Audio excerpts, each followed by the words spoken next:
Bonjour à toutes et à tous, je suis très heureuse de vous retrouver sur la chaîne qui nous libère.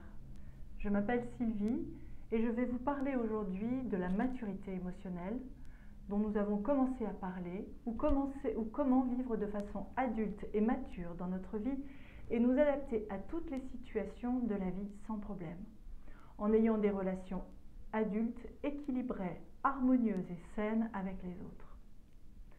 Pour cela, Idriss Laor nous propose 7 critères qui composent la maturité émotionnelle et qui nous permettent de voir là où nous en sommes et le chemin qui nous reste à parcourir pour y arriver.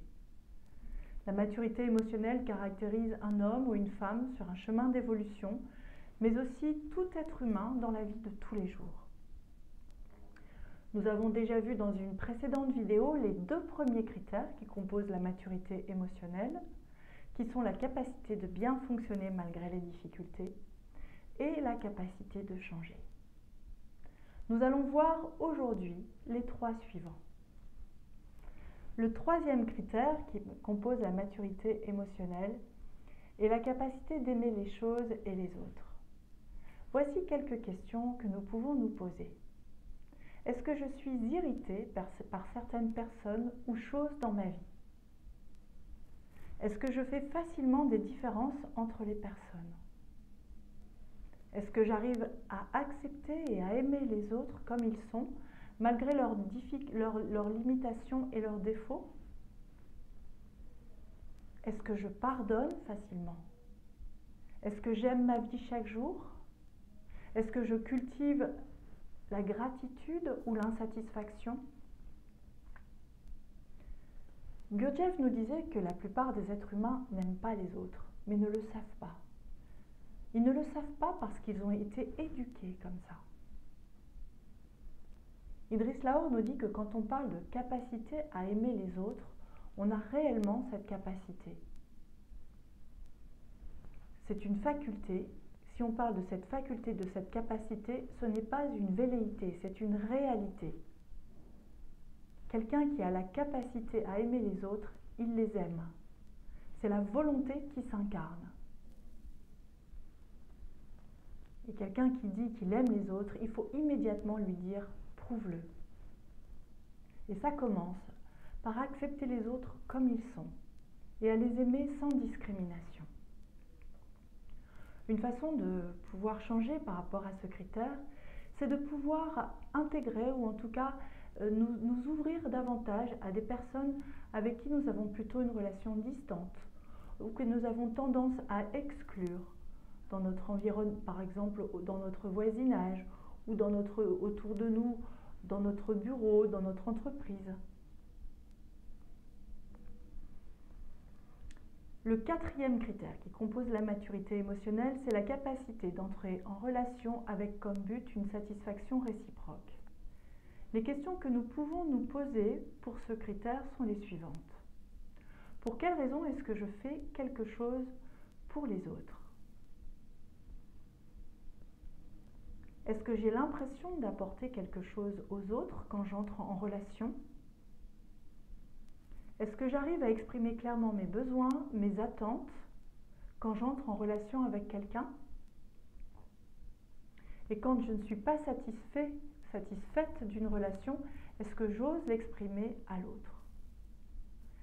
Il s'agit bien d'entrer en relation avec comme but une satisfaction réciproque, c'est-à-dire que les 2 parties sont satisfaites de la relation. Et lorsque nous avons un problème pour entrer en contact de façon naturelle avec quelqu'un, n'imaginons pas que ce soit à cause de l'autre. C'est toujours à cause de nous. Idriss Laor nous disait qu'on reconnaît des personnes matures émotionnellement au fait que quand ils ont un problème, on ne le remarque pas. Ils ne deviennent pas négatifs. Ils ne refoulent pas, ils l'expriment.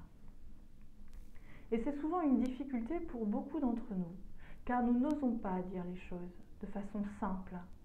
Souvent nous refoulons ou nous manifestons de façon intempestive. Par exemple, dans notre travail, à notre travail, est-ce que nous osons dire à notre patron donner à notre patron un autre point de vue que le sien? Ou est-ce que nous osons lui exprimer une de nos difficultés, un besoin, un souhait? C'est la même chose dans notre couple. Est-ce que nous arrivons à exprimer à notre conjoint, notre conjointe, ce qui est important pour nous?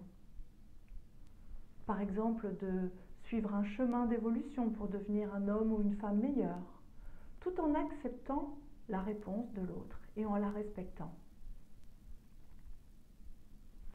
Le 5e critère qui compose la maturité émotionnelle, c'est la capacité de transformer son agressivité en énergie constructive et créative. Voici 2 questions que je vous propose, que je vous laisse raisonner, auxquelles je vous propose de réfléchir. Quelles sont mes alternatives à la manifestation de mon agressivité? Comment est-ce que je réagis face à quelqu'un d'agressif? Idriss Lahore nous dit que les personnes qui ne sont pas mûres émotionnellement manifestent leur agressivité sous forme de mots ou de gestes violents. Il nous dit aussi que d'autres personnes qui ne sont pas mûres non plus émotionnellement refoulent leur colère et leur agressivité, qui va se manifester sous forme de tension et d'idées fixes, et qui ressortira plus tard violemment contre les autres et contre elles-mêmes sous forme de maladie, d'accident. De plus, il arrive à un moment où refouler sa colère ou son agressivité nous bloque sur notre chemin d'évolution personnelle ou spirituelle. Car tout ce qui est refoulé est comme un trop-plein qui ne laisse plus de place à la nouveauté et à la vie pour circuler librement. Les personnes qui sont matures émotionnellement continuent à avoir des pulsions agressives, à avoir ces pulsions agressives en elles, parce que ça fait partie des traits instinctifs du caractère. Mais elles les remarquent, elles ne les refoulent pas, elles ne les manifestent pas, elles les transforment de façon positive.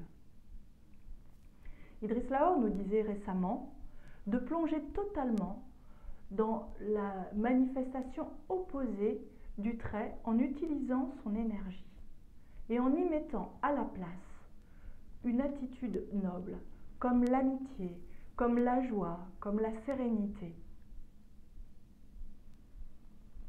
De plus, c'est souvent l'enfant maltraité qui réagit violemment en nous. Et nous pouvons décider de ne pas réagir violemment, de ne pas polluer la relation. Nous pouvons décider de revenir à nous-mêmes, de rester serein, de respirer profondément, d'observer cette énergie véhémente en nous et de l'utiliser de façon constructive. Par exemple, aller faire la vaisselle, faire le ménage, du jardinage, courir. Et quand nous serons calmés, nous pourrons réfléchir à la situation et en reparler à tête reposée. Voici pour ces trois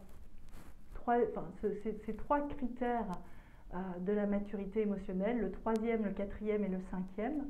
Dans une prochaine vidéo, je vous présenterai les 2 derniers.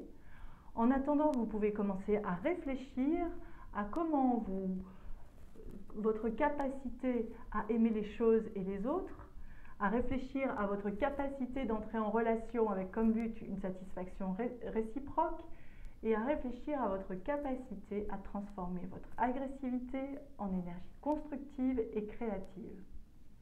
Je serai très heureuse de vous retrouver sur la chaîne qui nous libère et je vous souhaite une très bonne continuation dans votre journée. Merci beaucoup et à bientôt.